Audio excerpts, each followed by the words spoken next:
Modern Warfare 2 hype is building day by day, and the most recent thing we've got is a look at the single player. There's a few snippets of gameplay here that I wanted to take a look at. Early access information for the game, which I thought was quite interesting, because I don't think they've ever done anything like this before. And also a potential release date for Warzone 2, which, being totally honest with you, I did not expect. And if the document is true, then Warzone 2 is releasing a lot sooner than many of you realized it would. We're going to start off here by looking at the campaign gameplay, and I think this is Soap running across the camera, carrying what looks like a Remington MSR sniper rifle. And I think that's Vargas in the background there with an MPX. Nice little SMG that is, and a big favourite for me from Battlefield 4.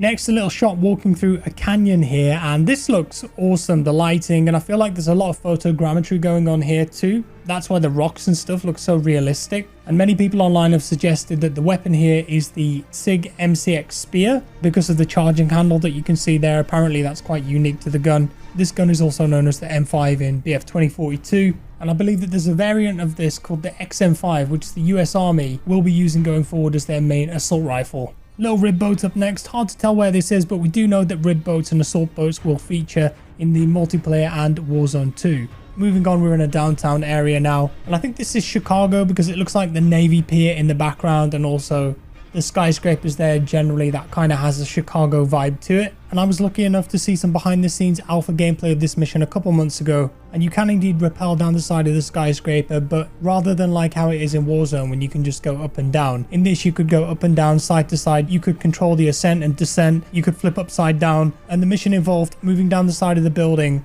stealthily taking out people on the interior through the glass, kind of like a stealth puzzle section. It was pretty cool. Tactical team stacking up on a gate ready to breach. Ghost here carrying the Honey Badger, looking pretty badass. Vargas takes a leap of faith here with Ghost stood next to him.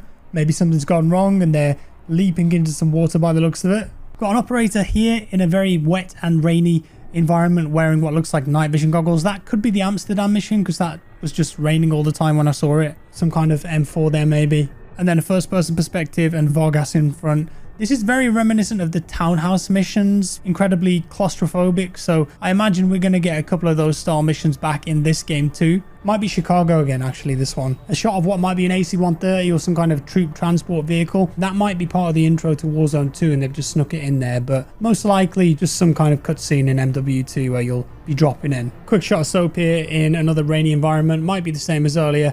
And then finally something very reminiscent to all ghillied up from Modern Warfare. We see Gaz here in a ghillie suit with a ghillie sniper rifle. This is the Barrett MRAD, and this is a bolt action sniper rifle based on the Barrett 98B, which I'm sure that many of us have played with in several video games over the years. So I expect there'll be a ghillie sneaking mission with Gaz and Price in MW2. It's going to be epic, you just know it. And that's it for the little teaser here. Now, the announcement about early access was early access for the campaign. If you pre-order any digital version of MW2, you'll be able to play just the campaign a week early. So the game comes out 28th of October. So that means depending on your time zone, if you pre-order, you'll be able to play on the 20th or the 21st. And as I mentioned at the start, I don't think they've ever done anything like this before, early access to a campaign. And for me, it makes me think that they're really proud of it and really confident in it. And they don't want it to be an afterthought, which is usually what COD campaigns are. Or at least the way I do COD games is I'll blast through the campaign in like 4 to 5 hours and then just jump into multiplayer and never go back to the campaign again. I'm not much of a completionist, but I enjoy the campaigns. I just don't replay them. And you tend to forget a lot of stuff that happens in them. So I see this as Infinity Ward and Activision giving the campaign its time in the limelight before the craziness of the multiplayer DMZ and Warzone 2 takes over. And that's a nice segue onto Warzone 2, which is the last topic of today's video. I'm not going to show the image because I don't want to be sharing leaked documents in my videos, and take this with a pinch of salt because it might not even be real. It looks pretty real to me. The images are still up on the internet if you want to go searching for yourself. But the story is that it's a document from Activision, and it was first posted in the WoW Classic subreddit because it talked about pre-patch and pre-sale for the WoW Classic Wrath of the Lich King expansion. There were some Overwatch 2 dates on there as well. But most interestingly for me, and I'm sure for you guys watching this now, there was a date on there, November 16th, for Call of Duty Warzone 2 global launch. Again, take this with a pinch of salt, but if that's true, then Warzone 2.0 releases only 3 weeks after MW2 multiplayer goes live. Obviously a very different tactic to how they released Warzone 1. Modern Warfare of course came out October 25th, 2019, and then Warzone didn't release until 10th of March 2020. So a good 4 to 5 months gap there between the two.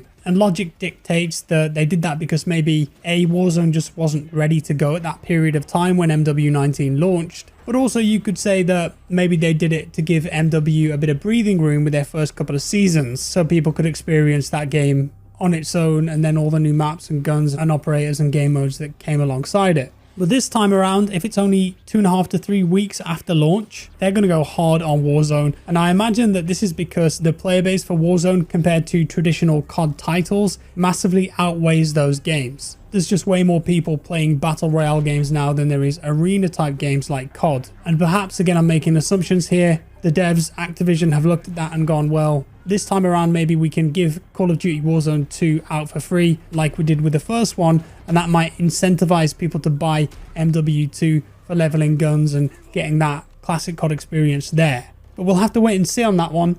Again, rumors at the moment.